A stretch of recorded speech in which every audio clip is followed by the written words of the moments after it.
Looking to rent, I have 10 tips for you that you need to hear if you're looking for a rental. Now, stay till the end and I have some amazing resources for you available as well. My name is Janine Sasso. I'm a local real estate agent in the Chicago suburbs, and I want to help you find your perfect home. That might be a rental, that might be a buy down the road. My job is to make sure that you have all the resources available. Now, let's start with number one. Location. If you're looking at a rental, it needs to fit your lifestyle, right? Nobody wants to travel hours and hours of end in order to get to their favorite restaurant, their favorite store, their doctors. No matter what you do, you want to make sure it fits into your lifestyle, and location is definitely important. Another thing you want to watch out for is the length of the lease. Now, typically we do see 12-month leases, but having a lease that's a little bit longer, stretching into the summer months in our market, might also be common. So maybe you can ask for a 16 or 18-month lease if it makes sense for you. Moving during the summer break for school reasons might be an advantage. Number three you want to be aware of, rent increases. Please keep an eye on your rent. If you are a long-term renter and you are seeing your initial rent of $1,200 go to $1,250, $1,300, $1,350, that's a big increase over the period of time. If you see those increases, maybe it's time to start thinking about homeownership, just so you can make sure that your payment is remaining steady. If you're looking for a new rental place, I highly suggest you try and find out what's going on with the maintenance. If there's a problem, that's the part where we hear the biggest complaints. The landlord is not fixing it, it takes weeks before somebody comes in. The best advice I can give you is try and chat with the old tenant if you know where he's at, or if it's a building run by a company, you may want to talk to residents that are living in the building. This is giving you the best inside scoop on all the maintenance stuff.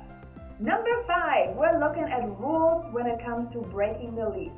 Now look, breaking the lease is not something that ever should be your first resort, but life happens, things come up.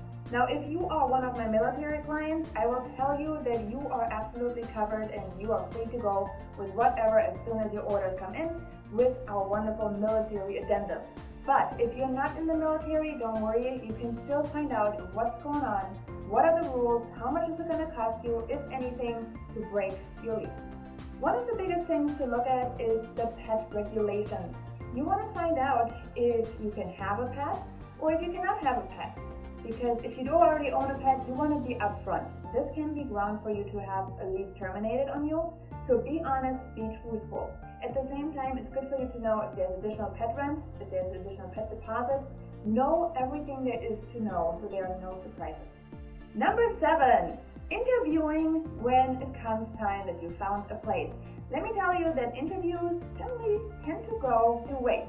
An interview is rarely one where you are just put on the spot. Make sure you have your own set of questions. Number 8. Now, I might be a little bit OCD when it comes to protecting my clients and their best interests, but one of the things that I started implementing was to do a final walkthrough for my tenants when they move in. I wanted to make sure by the time they moved out, 1 year, 2 years, 3 years, 10 years down the road, there was no issue with saying, was this already damaged or did you do it?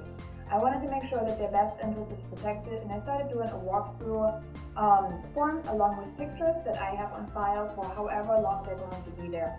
In case there was an issue, I'm able to simply pull that up. So definitely a piece of reassurance that we're offering all of our tenants that are working with us. Number 9, noisy neighbors? Well, there's really no telling when you come once at 2 o'clock in the afternoon during nap time. But maybe you want to visit the place a couple times during different times on different days. Maybe weekends, maybe evenings, maybe mornings. Just check it out and see how the noise level generally compares. Also, talk to the neighbors. It's a great resource.